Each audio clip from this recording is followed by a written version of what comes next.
Hello friends, welcome to Sri kids TV. Tamil கதைகள் முயலும் சிங்கமும். ஒரு அழகான காட்டுக்குள்ள ஒரு குகை ஒன்று இருந்துதான். அந்த குகையில சிங்கராஜா வாழ்ந்துட்டு இருந்தாராம். அவர் ரொம்ப பயங்கரமான கம்பீரமான சிங்கராஜாவாம். அவரை பார்த்தாலே எல்லா விலங்குகளும் பயப்படுமா. ஆனா சிங்கராஜாவோ எல்லா விலங்குகளையும் பார்த்த உடனே வேட்டையாடி உண்ணுவாராம். அவரை பார்த்த உடனே எல்லா விலங்குகளும் பயந்து ஓடுமா. காட்டுக்குள்ள இருக்கிற விலங்குகள்லாம் ரொம்ப பயத்தோடவே வாழ்ந்துட்டு இருந்துதான். எல்லா விலங்குகளுமே சிங்கராஜா எப்ப தன்னை தாக்குவாங்கன்ற பயத்திலே இருந்துதான்.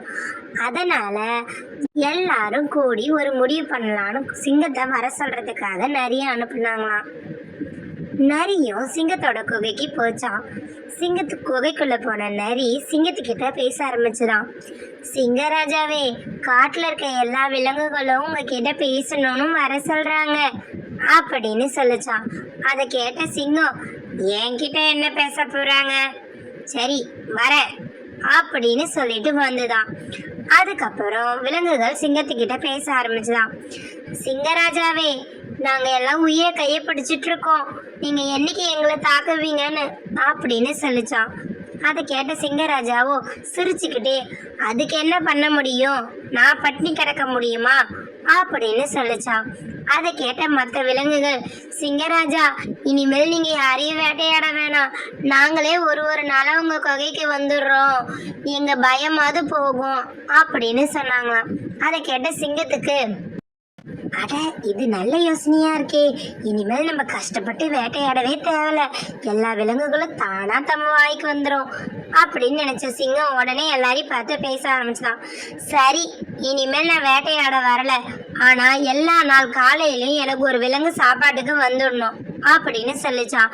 அதை கேட்ட விலங்குகளும் சரின்னு சொல்லி ஒத்துக்கிட்டாங்களாம். மறுநாள் காலை பொழுது விடிஞ்சுதான். சிங்கமும் தக்கோக வாசல்ல வந்து நின்று யாரா தனக்கு உணவாக வராங்களான்னு பார்த்துதான். அது நினைச்சபடியே முதல்ல ஒரு மான் சிங்கத்துக்கு இரையாக வந்துதான். அந்த சிங்கம் மானை சாப்பிட்டு ரொம்ப சந்தோஷப்பட்டுச்சான். அதுக்கப்புறம் அங்கேயே படுத்து தூங்குச்சான். அடுத்த நாள் காலையில ஒரு கழுதை வந்துதான். அதையும் சாப்பிட்ட சிங்கம் ரொம்ப சந்தோஷமாகி மறுபடியும் படுத்து தூங்குச்சான். அதுக்கப்புறம் மயில், எருமனை எல்லா விலங்குகளையும் வேட்டையாடி சாப்பிட்ட சிங்கம் சந்தோஷமா தூங்குச்சான். அடுத்த நாள் காலை பொழுது விடிஞ்சுதான். அன்னைக்கு முயல் சிங்கத்துக்கு உணவாகிற நாளாம். அதனால அது நண்பர்கள் வந்து அதுக்கு வருத்தம் தெரிவிச்சாங்களாம். முயலே, இதுக்கப்புறம் உன்னை பார்க்க முடியாதுல்ல, அதை நினைச்சாலே எனக்கு ரொம்ப கஷ்டமா இருக்கு அப்படின்னு குட்டியான சொல்லிச்சான். அதை கேட்ட எலியோ, ஆமா ஆமா, அதை நினைச்சா ரொம்ப கஷ்டமா இருக்கு, இன்னைக்கு தான் நம்ம முயலை கடைசியா பாக்குறது அப்படின்னு சொன்னாங்களாம். அதுக்கப்புறம் மான் கூட ரொம்ப வருத்தப்பட்டுதான்.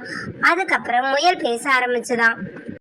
நண்பர்களே, வருத்தப்படாதீங்க, அந்த சிங்கத்தை நான் என்ன செய்யறேன்னு பாருங்க, அந்த சிங்கத்துக்கெல்லாம் நான் உணவாக மாட்டேன், அந்த சிங்கத்தை நான் ஒரு வழி கட்டாம விடவே மாட்டேன் அப்படின்னு நண்பர்களுக்கு தைரியம் சொல்லிட்டு முயல் அங்க இருந்து சிங்கத்தோட குகைக்கு போக ஆரம்பிச்சுதான். போற வழியில யோசிச்சுதான், ஐயோ நம்ம வேற சிங்கத்தை அது பண்றோம் இது பண்றோன்னு சொல்லிட்டு வந்துட்டோமே, எப்படி சிங்கத்துக்கிட்ட இருந்து நம்மளை காப்பாத்திக்கிறதுனே தெரியலையே அப்படின்னு யோசிச்ச முயல் போற வழியில ஒரு கிணத்தை பார்த்ததும் கொஞ்ச நேரம் யோசிச்சுதான்.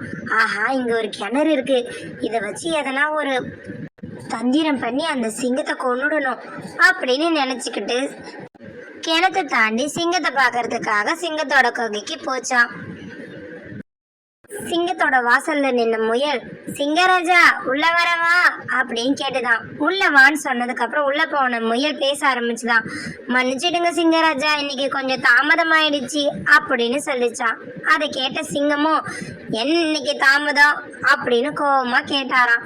அதுக்கு முயலோ, காட்டுல வேற ஒரு சிங்கம் வந்திருக்குல்ல, அதை பார்த்துட்டு வர எனக்கு தாமதமாயிடுச்சு அப்படின்னு சொல்லிச்சான். அதை கேட்ட சிங்கராஜாவோ, என்னது, என் காட்டுக்குள்ள வேற ஒரு சிங்கமா, யார் அது அப்படின்னு கேட்டுச்சான்.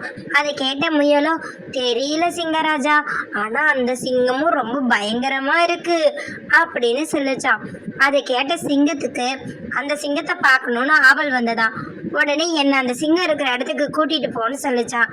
அதை கேட்ட முயலும் சரின்னு சொல்லிட்டு சிங்கத்தை கிணத்து பக்கமா கூட்டிட்டு போச்சான். அங்க போய் பக்கத்துல நின்ன முயல் பேச ஆரம்பிச்சுதான். சிங்கராஜாவே, இதோ பாருங்க இந்த கிணறு, இதுக்குள்ளதான் அந்த சிங்கம் இருக்கு அப்படின்னு சொல்லிச்சான். அதை கேட்ட சிங்கம், என்ன சொல்ற, கிணத்துக்குள்ள எப்படி சிங்கம் இருக்கும் அப்படின்னு கேட்டுச்சான். அதை கேட்ட முயல், உண்மையாவே அதுக்குள்ளதான் சிங்கராஜா இருக்கு, நீங்க வேணா எட்டி பாருங்களேன் அப்படின்னு சொல்லிச்சான். அதை கேட்ட சிங்கமும் சரின்னு சொல்லிட்டு கிணத்துக்குள்ள எட்டி பார்த்துதான். கிணத்துக்குள்ள தன்னோட பின்பத்தை பார்த்த சிங்கம், ஆமா இங்க ஒரு சிங்கம் இருக்கு அப்படின்னு நினைச்சுக்கிச்சான். அட ஆமா முயலே, நீ சொன்னது உண்மைதான், இதுக்குள்ள ஒரு சிங்கம் இருக்கு அப்படின்னு சொல்லிச்சான் முயல் கிட்ட. அதை கேட்ட முயல் தனக்குள்ளே சிரிச்சுக்கிட்டு சிங்கத்தோட பிம்பத்தை காட்டி, இங்க பாருங்க சிங்கராஜா, இவரும் என்ன அடிக்கடி மிரட்டுறாரு என்ன உணவாக சொல்லி, அதனால நான் உங்களுக்கு தான் உணவாகன்னு சொல்லிட்டு வந்துட்டேன் அப்படின்னு சொல்லிச்சான். அதை கேட்ட சிங்கத்துக்கு ரொம்ப கோவம் வந்து, இதோ அந்த சிங்கத்தை நான் கொல்றேன் அப்படின்னு சொல்லி எட்டி கிணத்துக்குள்ள குதிச்சுதான். கிணத்துக்குள்ள குதிச்ச சிங்கம் கிணத்துக்குள்ள செத்து போச்சான். அதுக்கப்புறம் முயல் குதிச்சு குதிச்சு சந்தோஷமா தன் நண்பர்கள் கிட்ட போச்சான். அது நண்பர்கள் கிட்ட சிங்கத்தை எப்படி கொண்டான்ற கதையை சொல்லிச்சான். அதை கேட்ட நண்பர்கள் ரொம்ப சந்தோஷமாயிட்டாங்களாம். அதுக்கப்புறம் நண்பர்கள் அந்த நடந்த கதையை எல்லா விலங்குகிட்டையும் சொன்னாங்களாம். எல்லாரும் தம் புத்திசாலித்தனத்தால சிங்கத்தையே கொண்ட முயலை பாராட்டினது மட்டும் இல்லாம இனிமேல் சிங்கம் தொல்லை இல்லைன்னு சந்தோஷப்பட்டாங்களாம். Thanks for watching our channel. Like, share and subscribe us.